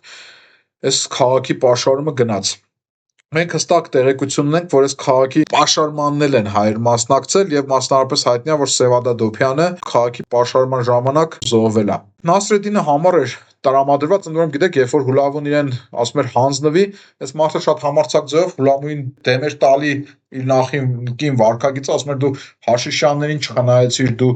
խալիֆը ձեռքդ էր ընկել, խալիֆին սպանեցիր, եւ գիտեք, մոնղոլները հաճախ իրենց տված խոսքը պահելու առումով շատ վատ էին, ի տարբերություն քրիստոնյաների եւ նույնիսկ մամեդականների, այն ասպետական հասկացություն չկար, էլի մաքուր սենց իրենք պրագմատիզմով էին առաջնորդվում եւ ասում է դու եթե այսքանի սպանեցիր, հիմա ես հանձնվում եմ, ինձ կսպանես, բայց դե մյուս կողմից քաղաքը շատ ամուր էր եւ գրավել չէր լինում։ Այս ամրությունն էլ ի դեպ շատ ծանր դեր ունեցավ քաղաքի բնակչության եւ ընդհանուր ճակատագրի վրա, որտեղ գոնե որ շուտ գրավեր, կավարտվեր ամեն ինչ, բայց հիմա որ ամուր էր ու չէր գրավում, սովը հասավ բառիս բուն իմաստով մարդակերության աստիճանի։ Էլի էր սենց օրինակներ եղել, երբ որ սովից մարդիկ իրար են ուտում, բայց միջնադարան մեր ողջ տարածաշրջանի պատմության մեջ Տիգրանակերտի սովը նկարագրվում է շատ դրամատիկ ձևով, ընտանիքի մինչև անդամներն էին իրար ուտում, դիակներ էին ուտում, ասում են նույնիսկ որ մի քահանա կերավ իր ընտանիքի անդամներին, հետո ասում է սաղ կյանքը խղճի խայթ էր զգում, ապաշխարում էր։ Մի խոսքով, խայտառակ մի հատ վիճակ, սով, քաղաքի բնակչությունն էլ սովից, հիվանդություններից մահացավ, հիմնականում կործանվեց, վերջում բանը հասավ նրան, որ պաշարողները ի վերջո անցան վճռական գրոհի եւ տեսան, որ այդ քաղաքում կարելի ասել մարդ չկա։ Եկեք պարիսպները sense չուչելներ էին, բան էին դնում պարիսպների վրա։ Հուլավուն էլ, որը այդ ժամանակ արդեն առաջ էր գնացել, իր այդ պաշարող զորքին ասել ուղակի շրջափակեք, չգրոհեք։ Այք ինչ որ մի պահի բանը ասավ նա որ քաղաքի ներս մտան հետախույզներ կամ ներսից ինչ որ մեկը տեղակ բայց ասաց մարդ չկա, երբ որ մտան քաղաք, տեսան որ քաղաքում իրոք գրեթե արդեն մարդ չի մնացել։ Ամեն դեպքում մողոլական վրիժառությունը իրեն սպասեցնել չտվեց եւ Տիգրանակերտը հիմնովին ավարվեց, իսկ նրա բնակչությունն էլ հիմնական մասում սպանվեց։ Այսինքն այն աստիճան Տիգրանակերտը ավերվեց, որ մենք հիմա Տիգրանակերտի կոնկրետ տեղը նույնիսկ չգիտենք, այսինքն 1260 թվականը եղավ Տիգրանակերտ, այդ հայոց այդ հինավուրց հայտնի ամուր քաղաքի վերջին տարին։ Եվ ահա 1260 թվականի հունվարի սկզբին արդեն Էլխանության բանակը մոտեցավ Եփրատ գետի ափերին։ Հետևում մնացել են այդ նվաճված քաղաքները եւ մոտեցավ Եփրատ գետի ափերին։ Տեսնում ենք Էյուբյանների իշխանությունը ըստ էության փլվում է։ Նորից ու նորից հիշենք, Ան-Նասրը նորմալ իշխանություն չուներ, հազիվ-հազ պահում էր իր դիրքերը Հալեպում, ընդհանրապես գիտեք, մի հատ խայտառակ վիճակ էր այդ ժամանակ ասորիքում տիրում։ Ուրեմն այդ մողոլական, այդ հսկայական տերորը, որը 1258-59 թվականներին Իրաքում սենց ճարակել էր, սենց ասենք, բերել էր նրան, որ հսկայական քանակի մարդիկ, արաբներ հիմնականում, ամեն ինչ թողած ուղղակի փախչում էին դեպի արևմուտք։ Եվ փաստորեն առանց էլ այդ Էյուբյանների ու Ան-Նասրի թույլ իշխանությունը ասորիքում հիմա ընդհանրապես սահմանափակված, որտեվ այնքան քանակի փախստականներ են Իրաքից անցնում Սիրիա, որ մարդը փաստացի իշխանություն չուներ։ Էլ չասած, ասենք մտածեր Եփրատ գետի ափերով պաշտպանություն, ամրապնդել եւ այլ եւ այլ։ Ընդ որում այդ մարդկանց ալիքը ոչ միայն քաղաքի ու գյուղաբնակներ են, այլև բեդվիններ, արաբական թերակղզուց հելած մարդիկ։ Մի խոսքով 1260 թվականին ասորիքում բառից բուն իմաստով շունը տիրոջը չէր ճանաչում։ Հուլավուն, ինչպես եւ Իրաքի հարցում էր, ասորիքի հարցում էլ եւս ռազմավարական հստակ մտահղացում ուներ, թե պատերազմը ինչպես պետք է մղվի։ Ծրագիրը հետևյալն էր։ Ահա տեսնում եք քարտեզը, նա իր զորքերը արևելքից եկող իր զորքերը բաժանեց 3 մասի՝ հարավային զորախումբ, կենտրոնական զորախումբ եւ հյուսիսային զորախումբ։ Հարավային զորախումբը նախատեսված էր նրա համար, որպեսզի գետանցի Եփրատը Կիրկեսիոն քաղաքի մոտակայքում, ահա տեսնում եք քարտեզի վրա, ես դա նշել եմ հարավային զորախումբն է։ Հուլավուն ինքը գտնվում էր կենտրոնական զորախմբում, այսինքն այն հիմնական հատվածում, որ այդ հիմնական քաղաքները Խառանը, Եդեսյան, Ամիդը, Մոսուլը դրանք գրավելով եկել է, եւ հիմա մոտեցել է արդեն Եդեսիայից արևմուտք տարածվող Պիր ամրությանը։ Այս ամրության յուրօրինակությունը կայանում էր հետևյալում, որ նա կառուցված էր գետանցումի վրա, որովհետեւ պատկերացնեք գետա, իր վրա գծված է կամուրջ, կամուրջի երկու ծայրերին էլ ամրություններ է կառուցում։ Սենց ամրության թիկունքում տեաձև էլի, ամրության թիկունքում լինում է կամուրջը, իր շուրջը սենց լուսնաձև, արդեն բուն ամրության պարիսպներ։ Իմաստն էր, որ կամուրջը պաշտպանես եւ սա հայտնի գետանցն է, դեռևս անտիկ ժամանակաշրջանի հայտնի Զև գմայի գետանցն է, որը այս ժամանակ հայտնի էր Պիր անունով։ Այս Պիրը լավ հիշենք, սա հետագայում մեր մյուս պատերազմներում անընդհատ, հատկապես երկրորդ պատերազմում անընդհատ որպես sense սահմանային ֆորպոստ երևալու է։ Եվ այսպես Լավոյի կենտրոնական զորախումբը մոտեցավ Պիրին եւ մի քիչ հյուսիսել մեր հայկական կաթողիկանիստ, այսինքն կաթողիկոսների նստավայր Հռոմկլան է, երկու տեղ գետանցումը եղավ Պիրում եւ Հռոմկլայի մոտ։ Նորից ու նորից Էրեբյանների վիճակն այնպեսին էր, որ իրենք նույնիսկ չէին էլ կարող մտածել ինչ-որ դիմադրության մասին, Մամլուքյան սուլտանությունն էլ Կուտուզի հետ միասին Եգիպտոսում է, իրանք ասորիքին չեն իշխում, այսինքն ձևականորեն սուլտանության տարածք ուտելով գալիս է Հուլավուն, բայց Էրեբյանները չեն կարող պաշտպանել, մամլուքները ֆիզիկապես ուղղակի տեղում չեն։ Եվ այսպես կենտրոնական զորախումբն էլ անցավ, մտավ Սիրիա այդ կենտրոնական հատվածում, կախվելով Հալեպի վրա արդեն Պիր Հռոմկլա հատվածում եւ հյուսիսային զորախումբը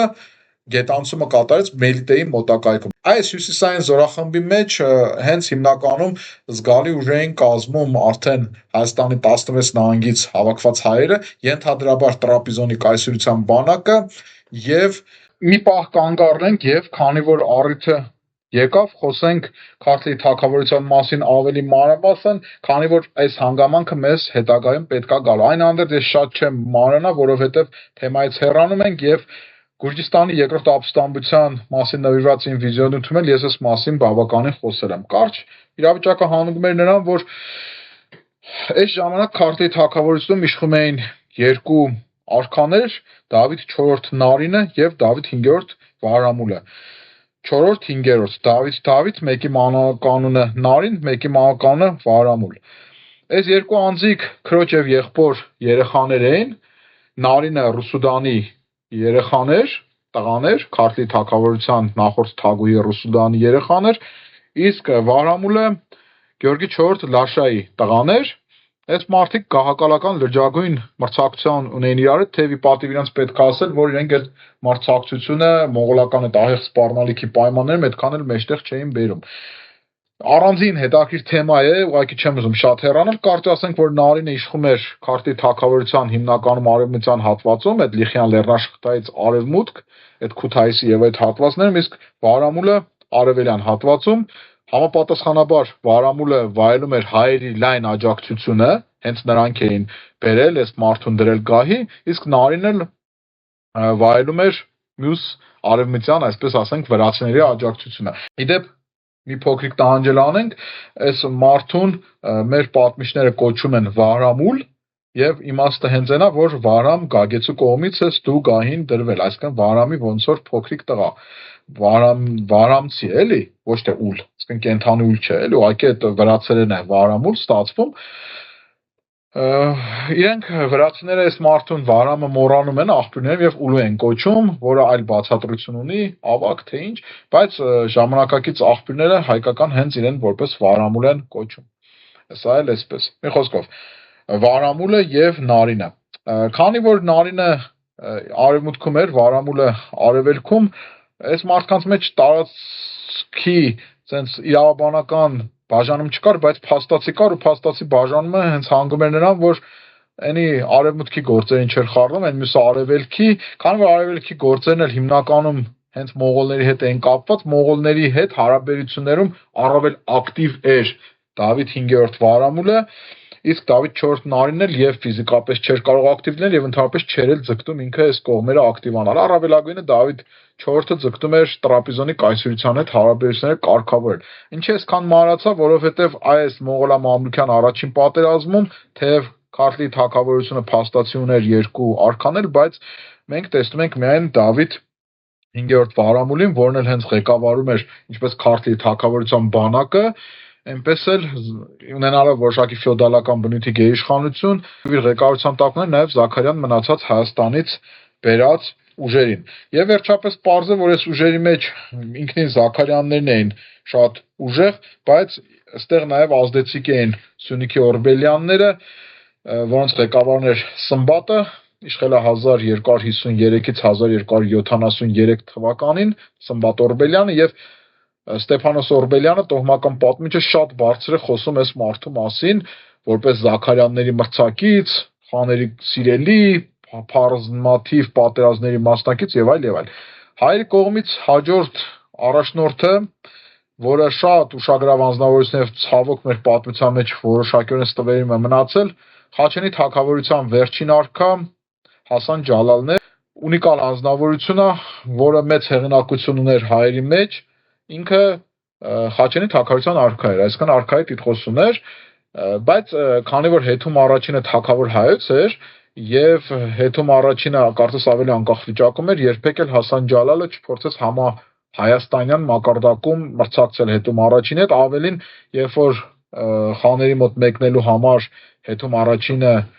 հյուրընկալվեց Հայաստանի արևելյան շրջաններում, Հասան Ջալալը ամեն կերպ աջակցեց այս մարդուն, քանի որ ինքը ավելի շուտ էր մոնղոլներին տեսել, դեռևս 1236 թվականի այդ գրավման ժամանակ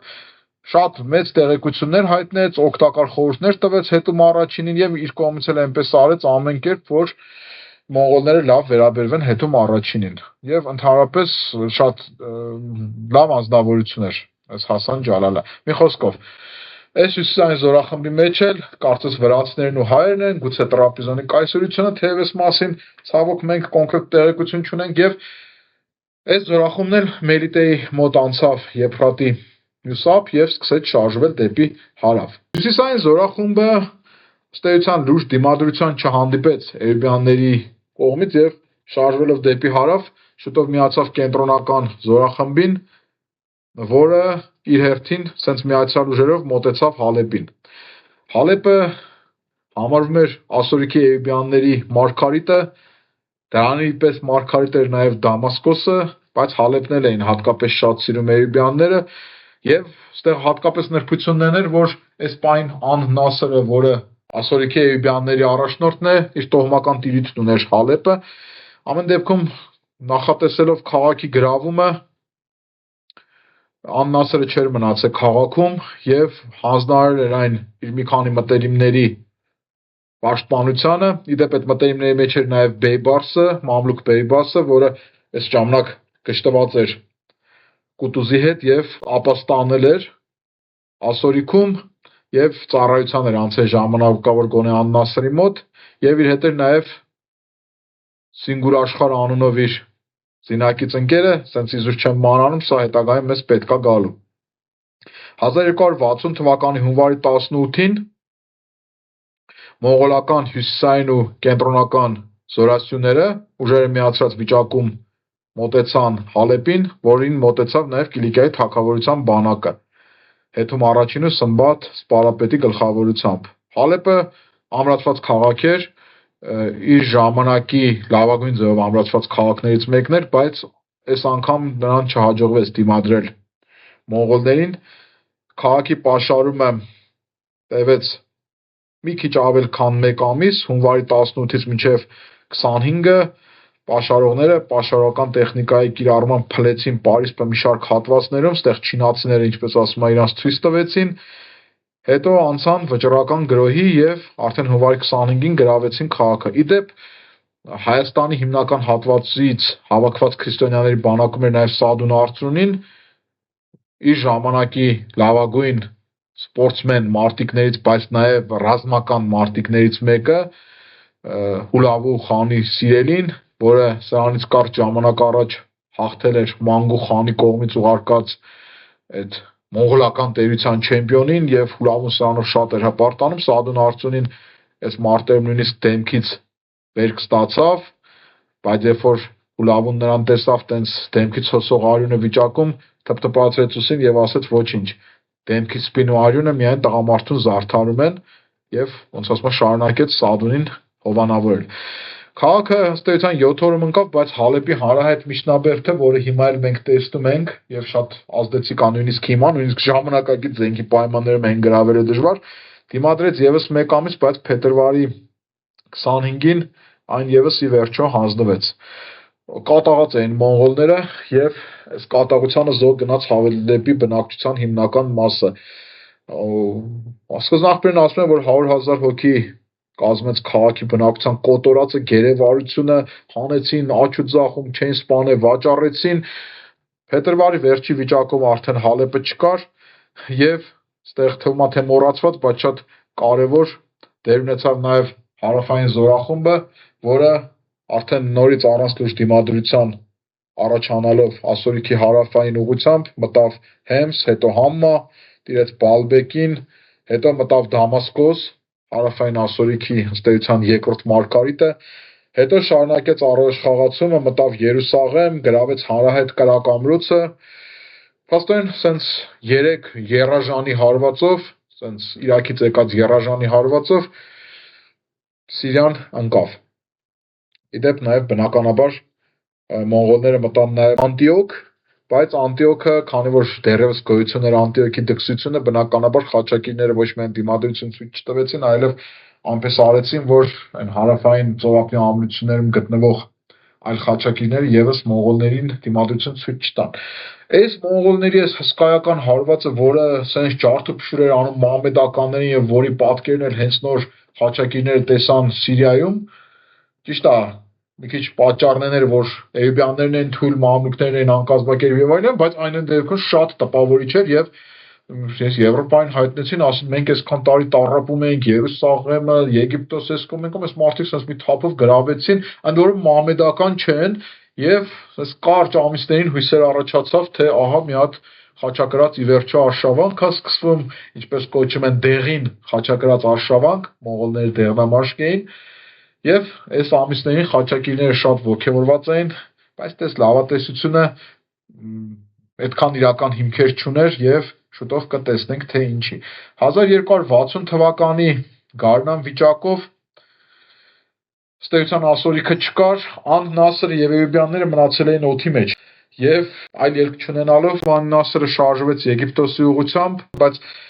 1260 թվականի արդեն ամռանը Նաբլուսի մոտ վերջնական պարտություն կրեց Հուլավոյի ուժերից, ինչից հետո արդեն անցնելով Եգիպտոս գերվեց եւ նույն տարվա սեպտեմբերի կեսին հենց գերության մեջ էլ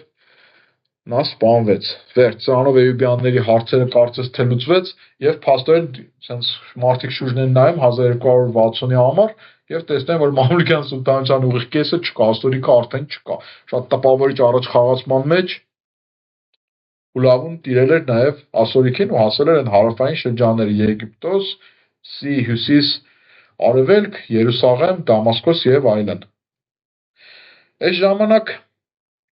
Հուլավուն արդեն դեսպաններ ուղարկեց Կահիրե եւ այս ժամանակ Մամլուքյան սուլտանության սուլտան Կուտուզից պահանջեց հանձնվել։ Պետք է ասել, որ այս դեսպանների գալը շատ խոճապային տրամադրություններ առաջացրեց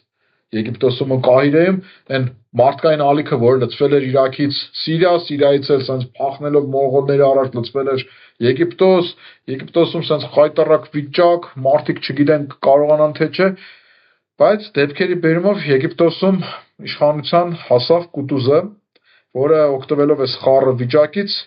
Այբեկի 13-ամյա որդի Ալիին սպանեց եւ ինքը հռչակվեց սուլտան։ Արդեն ասացինք, Կուտուզը շատ կյանքի բարդ ուղի անցած մարդ էր, ռազմաքաղաքական հսկայական դպրոց էր տեսել եւ իրեն հեշտ չէր այդքան վախեցնել, մանավանդ այն բանից հետո, երբ որ նա կանգնել էր արդեն այնպիսի մի պետության գլուխ, ինչպեսին Եգիպտոսն էր։ Կոպիտ ասած, այս մարդն ասաց կամ ես որպես սուլտան կմահանամ, կամ էլ ռազմա Եգիպտոսը սուլտան չի ունենա։ Դեպքերի բերումով այս ժամանակ Եգիպտոսում էր հայտնվել նաեւ Բեյբարսը, որին մենք վերջի անգամ տեսանք Հալեպում Սինգուր աշխարհի հետ, երբ որ Հալեպը ընկնում էր, այս երկուսը նետվեցին ձիերի վրա ու փախան, Սինգուր աշխարհին լավ ձի բաժին հասավ Բեյբարսին վատ, երբ որ հետապնդողները իրենց հասնում էին, Սինգուր աշխարհը իր ձին տվեց Բեյբարսին, ասեց դու փախի փրկվի ճարպիկ տղա ես, հետո ինձ կփրկես, ինքը գերվեց։ Այս գնով ազատություն ձեռք բերելով Բեյբարսը հայտնվեց Կուտուզի մոտ, մինչև այդ ապստամբել էր Կուտուզի դեմ, բայց մի կողմից Կուտուզին այս բան շատ ունակ մարդիկ շատ էին պետք, իսկ Բեյբարսը եւ ունակ էր եւ հենց նոր էլ մոնղոլների դեմ պայքարելու հսկայական փորձ ուներ։ Մյուս կողմից էլ ինքը գտավ, որ ավելի լավ է այս սպանությամբ մամլուքների ոնց որ ասում են թշնամությունը չգրգռի, եթե Բեյբարսը հետ հաշիվ տեսնի, այսպես թե այնպես շատ վճռական ձևով Կուտուզը մահապատժի դատապարտեց Հուլավուի դեսպաններին եւ նրանց ասում է գլուխները կտրելով կախեց Կահիրեի ամենագլխավոր դարպասների վրա, իտես բոլորի։ Դեսպանների սպանությունը նորմալ չի ընդունվում ոչ մեկի կողմից, բայց հատկապես մոնղոլների պարագայում դա կազուս բելի ամենածանր տարբերակներ, որովհետև ով որ դեսպանի սպանում էր, դրանից հետո մոնղոլները նաև այդ մարդուն էին սպանում, սա հայտնի կանոն է, միշտ գործել այդ կանոնը։ Կուտուզովս տերության դեսպանների սպանելով փաստորեն, ասում կամուրջները այրեց, ասաց վերջ։ Կանգնում ենք հիմա, եւ այս վճռական ժեստը շատ մեծ տպավորություն գործեց ժամանակակիցների վրա։ Արդեն ես նախորդ վիդեոյում ասացի, որ գոյաբանական խնդիր էր ստեղծել իսլամի ու մասնավորապես նաև արաբական աշխարհի համար մոնղոլների առաջխաղացումը, եւ հանկարծ մարդիկ շուրջը նայեցին եւ Կուտուզի պատկերի կերպարի մեջ տեսան այն ուժը, որը կարող էր դիմադրել իր մամլուքներով հանդերձ։ Ու նաև ավելորդ չէ ասել, որ Էյուբյանների այդ մարտունակ ուժերն էին հետ քաշվել Եգիպտոս, դե Ան-Նասիրի զոհվելուց հետո արդեն իմաստ չտեսնելով որևէ բանի, սրանք էլ միացան Կուտուզի զորքերին։ Պետք է ասել սակայն, որ նույն այս ժամանակ տեղի էր ունեցել մի հատ շատ կարևոր իրադարձություն, ավելի շուտ նույնիսկ այս դեպքից ամիսներ առաջ էր տեղի ունեցել, բայց այդ իրադարձությունը գիտեր միայն Հուլավուն եւ ինքն էլ այդ իրադարձությունը գաղտնի էր պահում, որպեսզի ռազմական գործողությունների պատկերը չխախտվի։ Դեռևս 1259 թվականի օգոստոսի 11-ին Սունի տերության դեմ պայքարելիս կյանքից հեռացել էր մոնղոլական տերության մեծ խան Մանգուն եւ մոնղոլական տերությունում գաղակալական խնդիր էր առաջացել։ Փաստորեն մեծ խանի պաշտոնը մնացել էր ազատ։ Դե պարզա Հուլավունը հիմա կուզի ինքը դառնա կամ առնվազն գոնե հասկանա թե ինչա։ Խնդիրը առավել բարդացավ նրանում, որ Հուլավուն եւ Մանգուն ունեին եւս մեկ եղբայր Արիք Պուղա անունով, որը այն բանից հետո երբ որ Մանգուն իր պետության քաղաքական սիրտը տարել էր Չինաստան, Պեկին, ինքը շարունակում էր Մոնղոլիայում իշխել եւ Արիք Պուղան ասաց ես եմ հիմա լինելու մեծ խան, Հուլավուն էլ այնտեղ, իսկան sense երկու եղբայրների մեջ խնդիր առաջացավ, բայց խնդիրը նաև ուրիշ աստառում էր, որովհետև Չինգիզ խանի մահից հետո մոնղոլական տերության խան էր դարձել Թուլույը 1227-ից 1229 թվականներին եւ այս եղբայրները, այսինքն Մանգուն, Արիք Պուղան եւ Հուլավուն այս Թուլույի որդիներն էին, բայց բանն էր, որ Թուլուից հետո Ուգեդեի սերունդներն էին մյուս որդու սերունդներն են, երկրորդ որդու սերունդներն էին գահը վերցրել, Թուլեի 4-րդ որդիներ, դա դեպքերը այդպես են ստացվել, հիմա չխորանանք, Ուգեդեի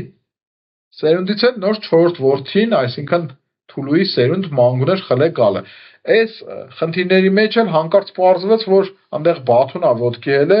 որը Չինգիզ խանի ավակ որդի Ջուչիի որդին էր, այսինքն ավակը Ջուչին, այնտեղ գալիս է Ուգեդեյը, որի սերունդներին արդեն հեռացրել են երկրորդ որդի եւ 4-րդ որդի Թուլույը, հիմա փաստացի Արիք Պուղան, Հուբիլայը, մյուս որդին, հանգուցյալ Մանգուն եւ Հուլավուն Թուլուի սերունդներն էին, հանկարծ տեղ Բաթուն ոսկե հորդայում, որ առանց այդ էլ իրեն դուր չէր գալի, այս ամեն ինչը հանկարծ կանեց ասեց, գիտես ինչ,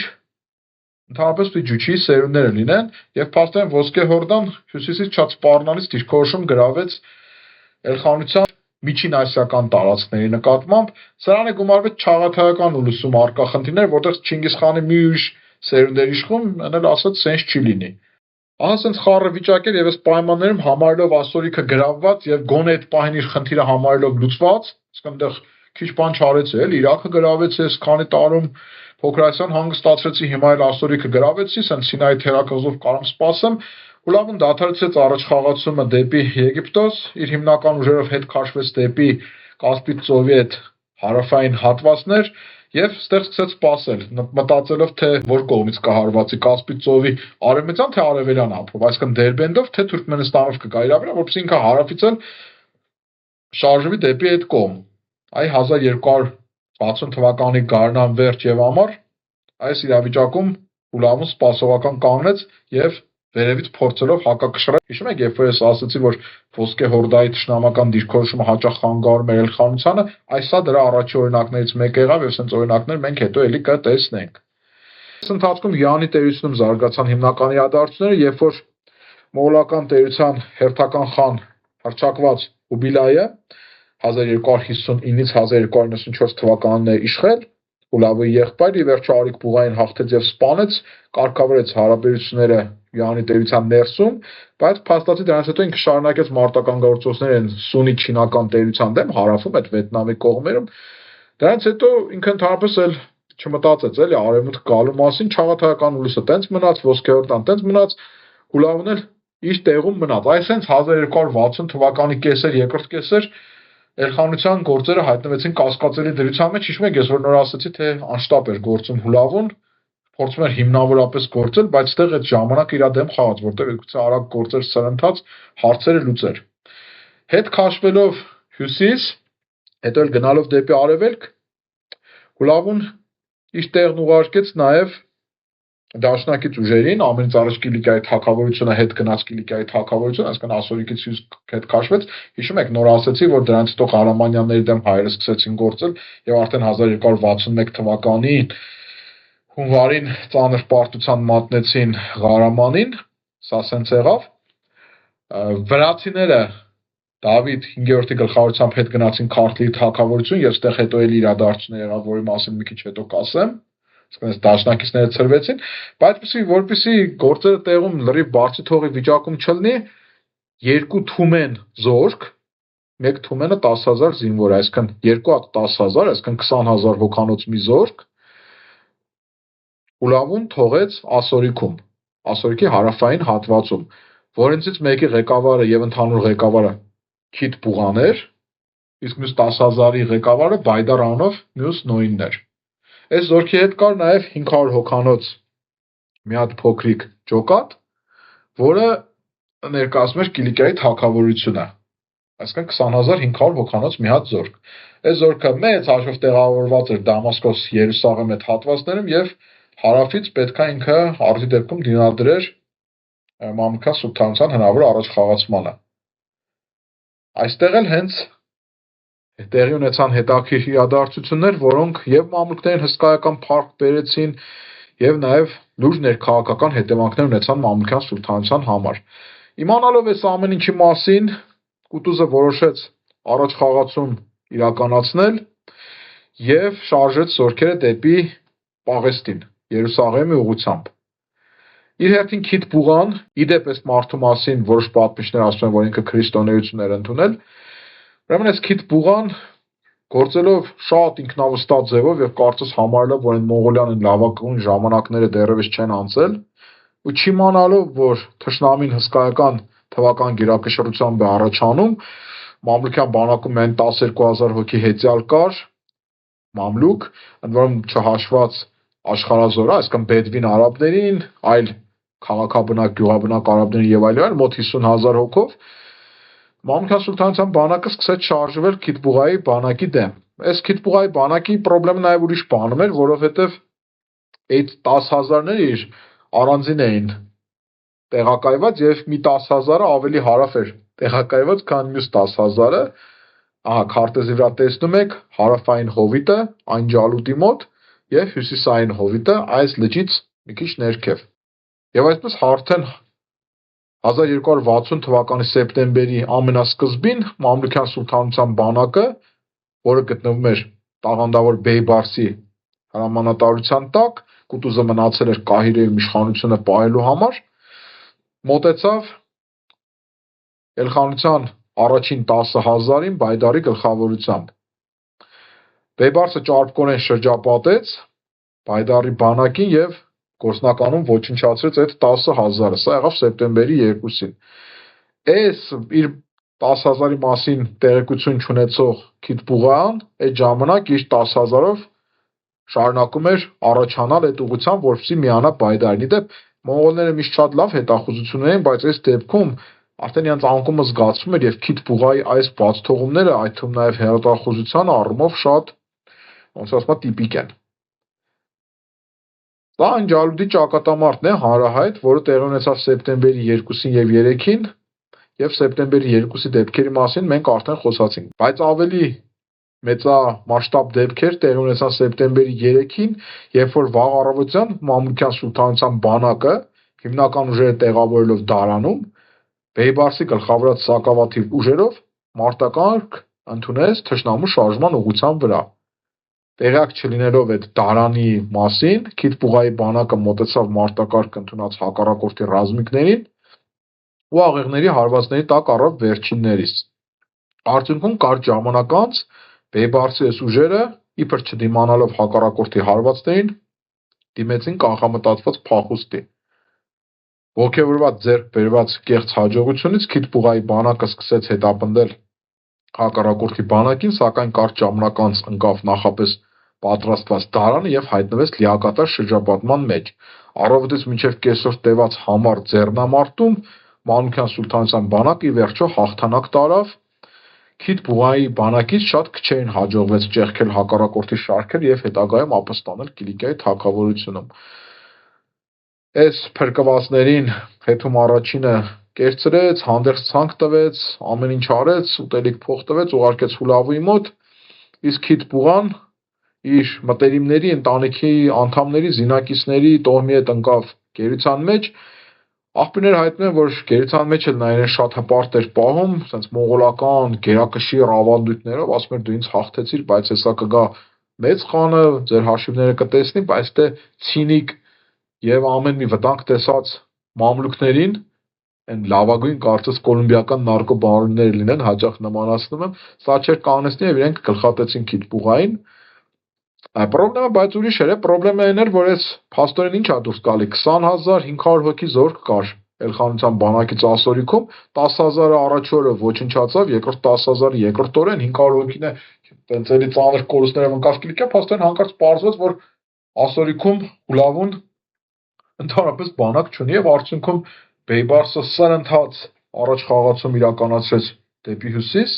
սրընթաց շատ որակով եւ տիրեց կրակ ամրոցին, Երուսաղեմին, Դամասկոսին, Բալբեկին, Համային, Հեմսին, Հալեպին, Խարիմին, Մենբիջին, Պիրին եւ Այնթապին։ Իդեպ մի պա կանգնելով ասեմ, որ Հալեպից բացի շատ մեծ ջարդ էին իրականացրել նաեւ Խարիմ քաղաքում մոնղոլները, Խարիմի ջարդն են առանձնացնում, սրան հակառակ Դամասկոսը խնայել էին, երևի այն պատճառով, որ Դամասկոսը չէր դիմադրել։ Ուշադիր եղեք, թշնամին հասավ Պիր եւ Անթապ, այսինքն գետի այն մյուս ափի հենց անմիջապես կամրջի այդ ամրությանը եւ Այնթապ։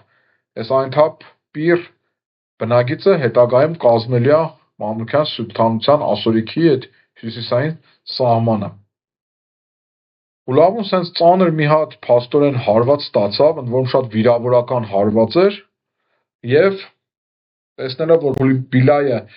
Արիք Բուղայի հարցերը լուծել, ըստ էության այդ գաղակալական պայքարը մեծ հաշվով դուրս չի ստանում եւ փաստորեն իր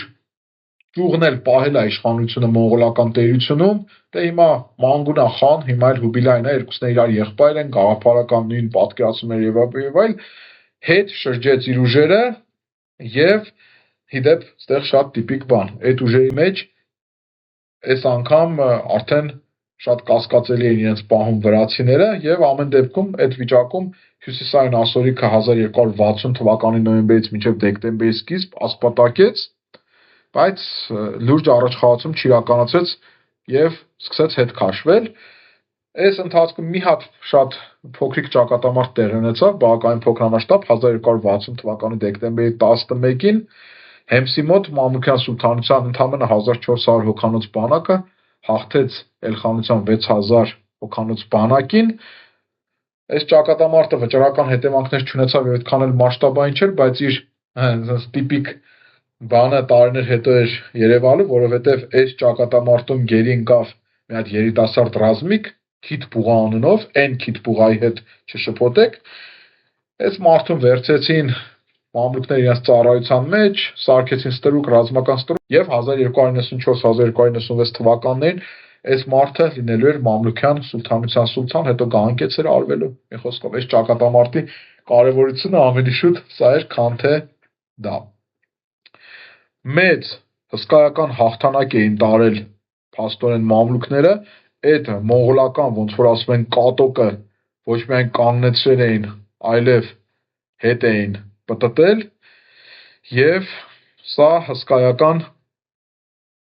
ոնց որ ասում են, հեղինակություն էր տվել նրանց։ Բայց դե մամուկները չէին դադարում գայլային օրենքներով ապրել, հաղթանակն էլ հիմնականում տարել էր Բեյբարսը, Կուտուզը գտնվում էր այդ ժամանակ Կահիրեում եւ մարդկային ու զինվորների որոշակի պատկերացումներով Բայբարսը ավելի հիմարժանի էր սուլթան լինելու, քան Կուտուզը։ Ի դժբախտություն իրեն Կուտուզը այս մասին գլխի չէր ընկնում եւ հերթական այդ Հուլավուի առաջխաղացման վտանգի իրականության պայմաններում, իսկ այնտեղ նոյեմբեր-դեկտեմբեր է, 1260 թվականի հոկտեմբերի 24-ին նա Բեյբարսի հետ մեկնեց որսի։ Բեյբարսը նենց արեց, որ որսի ժամանակ իրենք մենակ մնացին։ Հիմա մենք չգիտենք նա ոնց Կուտուզին սպանեց, բայց կարճ ժամանակ անց դերոշով, հանդերձանքով, զրահով, վահանով եւ այլ ներկայացավ շքախմբին, ասաց՝ ձեր Կուտուզը արդեն չկա։ Եվ այդ շքախմբին ոչինչ այլ բան չմնաց, քան ճանաչել Սուլթան Բեյբարսին։ Եվ փաստորեն 1260 թվականի հոկտեմբերի 24-ից Մամլուքյան սուլթանության սուլթան դարձավ Բեյբարսը, որն իշխեց մինչև 1277 թվականը։ Սա մեր Կիլիկիայի թագավորության մեծ հակառակորդներից մեկն է լինելու եւ ընդհանրապես ինքը շատ հակախաչակրած հերոս է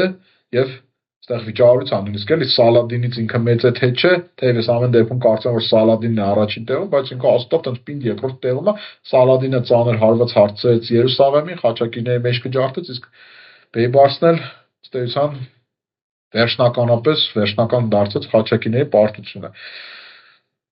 Ինչպես արդեն ասացի, այս մոնղոլների առաջխաղացման այս վճռական ամիսներին 1260 թվականի հիմնական մասում, երբ որ տեսնում էին խաչակիրները, թե ինչ է կատարվում, հույսեր առաջացան, որ ի վերջո դեղին խաչակրած արշավանքը հաջողության կհասնի, բայց մոնղոլները քամուպես եղան, քամուպես գնացին եւ խաչակիրները իրենց խնդիրներով մնացին այդ ծովափնյա շրջաններում։ Ժամանակին, երբ որ Բեյբարսը շարժվում էր Քիթբուղայի դեմ, նա հատուկ պայմանագիր կնքեց ծովափնյա այդ ամրությունների խաչակիրների հետ, ասաց դուք չշշկրվեք, կոպիտ ասած, եթե մի բան եղավ, կթողեմ ენი, կգամ ձեզ ոչնչացնեմ։ Խաչակիրները ռիսկ չարեցին մոնղոլներին օգնել Քիթբուղային եւ Քիթբուղայի պարտությունից հետո առավել եւս, թեև մոնղոլների հեռանալուց հետո իրենց վիճակը ընդհանրապես ծանր դարձավ։ Մեկ այլ խնդիր էլ առաջացավ քրիստոնյաների մոտ Հուլավուի ճամբարում, քանի որ Դավիթ 5-րդ Վարամուլը ինքը շատ չուզենալով էր միացել այդ ասորիկյան արշավանքին, այդ 1259 թվականի ամենավերջ 60 թվական, կա էլի հարյուրամյա ժամանակագրություն հստակ ասում է, որ նա չէր ուզում եւ այլ չխորանամ, բայց հիմա երբ որ ինքը հետ գնաց ու մանավանդ այդ պարտության ֆոնին, մանավանդ ինքն էլ կասկածներ ուներ, որ կարող է Հուլավուն հանգարց իրան մեղադրի ինչ մեղքերի մեջ, ապստամբեց եւ արդեն 1260 թվականի ամենավերջում, երբ որ արդեն նոյեմբեր-դեկտեմբերին հյուսիսային ասորիկներ Հուլավուն ասպատակել, Հեմսի ճակատամարտում անհաջողության էր մատնվել, այստեղ էլ բռնկվեց Գուրջիստանի երկրորդ ապստամբությունը 60-61 թվականներին է ընթանալու եւ այդ թվում նաեւ այս պատճառով էր, որ Հուլավուն չշարունակեց մարտական գործողություններ Մամլուքյան սուլթանության դեմ։ Որոշ հեղինակներ, այդ թվում եւ օրինակ Հարայետ Լև Գումիլյովը ասում է, թե վրաց արքայի այս մոտեցումը խաչակրած դեղին այդ արշավի հույսերը վերացրեց, sense կանգնում է եվրոպական դիրքերում եւ մեղադրում է հայերին, վրացիներին, քրիստոնյաներին, բայց ես այդքան արդարացի չեմ համարում այդ մեղադրանքը, որովհետեւ այնքան ուժերը շատ էին Հուլավուի, որ նա եթե ուզեր ամեն դեպքում գոնե ասորիքի համար հետագայում կպայքարեր, ընդ որում Դավիթ 5-րդն էլ տենց ագրեսիվ չէր ապստամբում, ավելի շուտ չէր ենթարկվում, կարող ուղղակի իրան թողներ, հետո կար հաշիվ տեսներ եւ այլն, ոչ, ուղղակի Հուլավուն ինքն էլ արդեն մեծ հաշվով Իրաքով բավարարված, փոքր Ասիայով բավարարված չուզեցավ ասորիքի համար կասկածելի պայքարի մեջ մտնել Մամլուքյան սուլթանության դեմ։ Մամլուքյան սուլթանությունում հաստատվեց փաստորեն Բեյբարսը եւ մոնղոլա-մամլուքյան առաջին պատերազմը հենց սրանով էլ ավարտվեց։ Պատերազմի տենց իրավաբանական ավարտ ըստ էության չամրագրվեց, բայց փաստացի ավարտվեց, իսկ 1262 թվականին էլ սկսվեց հորդայական առաջին պատերազմը, ի վերջո Բերկեն հարված հասցրեց դեպի արավ եւ սա էլ արդեն վերջնականապես մի քանի տարի առնվազն հետաձգեց, իսկ հետո էլ ավելի հետաձգեց Էլխանության հետագա առաջխաղացումը դեպի ասորիքի ուղղությամբ։ Եվ այսպես, եմ ասում, ցեմենտը չորացավ, Մամլուքյան սուլթանությունը մամլուքները ամրապնդվեցին, Էյուբյաններին ոնց ասում, բնաջնջեցին, վերջնականապես Եգիպտոսն ու ասորիքը միավորվեցին եւ շատ իրենցից սկսեցին մեծ ուժ ներկայացնել, մարդկային այդ քանակությունը, որ Իրաքից ու արաբական թերակղզուց լցվել էր ասորիկ ու Եգիպտոս, ավելի մեծացրեց Մամլուքյան սուլթանության հարվածային հնարավորությունները եւ սպառնալիքները Կիլիկիայի թագավորության համար ավելի մեծացան։ Մոտակա տարիներին Բեյբարսը կզբաղվի խաչակրաց իշխանությունների դեմ պայքարով եւ արդեն 1260-ականների երկրորդ կեսին լուրջ սպառնալիքներ կառաջացնի Կիլիկիայի թագավորության համար։ Այս մասով, բայց սա արդեն ուրիշ պատմություն է եւ այլ առիթով կխոսենք, մյուս անգամ խոսենք։ Իկոնիայի սուլթանությունում շարունակվեց այդ խառնուրակ վիճակը, Ղարամանը մահացավ, իրեն հաջորդների օրոք ագրեսիան Ղարամանյանների էմիրությունն մի քիչ անկում ապրեց, Հուլավուն ու Բերկեն էլ մոտակա տարիներին շարունակեցին իրենց մեծ արյուն արժեցած, բայց կողմերից ոչ մեկին էլ լուրջ հաջողություն չտված հավկամարտությունը։ Սրանով էլ թերևս ավարտենք Մոնղոլա-մամլուքյան առաջին պատերազմի մասին մեր խոսքը։ Կարողացա ներկայացնել ինչքան կարող էի, պատերազմը բավականին մեծածավալ էր եւ այն իմաստով լուրջ հետևանքներ չառաջացրեց, որ փաստորեն Եփրատը մնաց երկու պետությունների սահման, բայց դեն առումով առաջացեց, որ վերջնականապես Եփրատի ծախապին հայտնվեց Էլխանությունը։ Սրանով էլ իմ խոսքը ավարտում եմ, շնորհակալ եմ, որ ինձ լսեցիք, ամենայն բարիք եւ մեր մյուս հանդիպման ժամանակ մենք կքննարկենք արդեն Մոնղոլա-մամլուքյան երկրորդ պատերազմը։